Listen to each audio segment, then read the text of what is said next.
വെറും അരമണിക്കൂറിനുള്ളിൽ കുക്കറിൽ തയ്യാറാക്കിയെടുക്കാൻ പറ്റുന്ന ഒരു കിടിലൻ റൈസ് റെസിപ്പി ആട്ടോ ഇന്ന് കാണിക്കുന്നത്.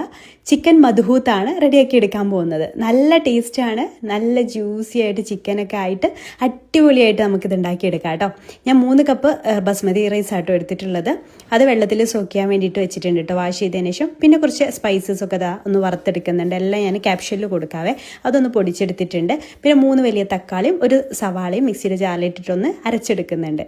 ഇനി നമുക്ക് ഒരു കുക്കർ എടുക്കുക, അതിലേക്ക് സൺഫ്ലവർ ഓയിൽ ഒഴിച്ചു കൊടുക്കാം. പിന്നെ കുറച്ച് സ്പൈസസ് ചേർത്ത് കൊടുക്കാം. പിന്നെ പച്ചമുളക്, ക്യാപ്സിക്കം, അതേപോലെ തന്നെ ഇഞ്ചി വെളുത്തുള്ളി പേസ്റ്റ് 1 ടേബിൾ സ്പൂൺ അതും ചേർത്ത് നന്നായിട്ടൊന്ന് വഴറ്റിയെടുത്തതിന് ശേഷം അതിലേക്ക് നമ്മൾ തക്കാളി വലിയുള്ളി പേസ്റ്റ് ഉണ്ടല്ലോ അത് ഒഴിച്ചു കൊടുത്തിട്ട് എണ്ണ തെളിയുന്ന വരെ ഒന്ന് കുക്ക് ചെയ്തെടുക്കുക. അതിലേക്ക് 1 ടീസ്പൂണ് കാശ്മീരി മുളക് പൊടിയും 1/2 ടീസ്പൂണ് മഞ്ഞൾപ്പൊടിയും ചേർത്ത് കൊടുക്കുക. പിന്നെ 2 Maggi cube chicken Maggi cube ചേർത്ത് കൊടുക്കുക. പിന്നെ ആദ്യം പൊടിച്ചെടുത്തിട്ടുള്ള മസാലപ്പൊടികളും മുഴുവനായിട്ട് ചേർത്ത് കൊടുത്തതിന് ശേഷം അതൊന്ന് വഴറ്റിയ ശേഷം അതിലേക്ക് ചിക്കൻ ചേർത്ത് കൊടുക്കാൻ ഞാൻ 1 കിലോ ചിക്കൻ എടുത്തിട്ടുണ്ട്.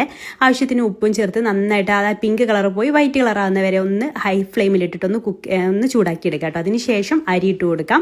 എന്നിട്ട് അരിയും ചേർത്ത് നന്നായിട്ട് മിക്സ് ചെയ്തെടുക്കുക. ഈ ഒരു സമയം വെള്ളം തിളപ്പിക്കാൻ വെക്കണം കേട്ടോ. ആ വെള്ളം കൂടെ ചെറുത് 1 കപ്പ് അരിക്ക് 1.5 കപ്പ് വെള്ളം എന്നുള്ള രീതിയിൽ വെള്ളം തിളപ്പിക്കാൻ വെക്കണം.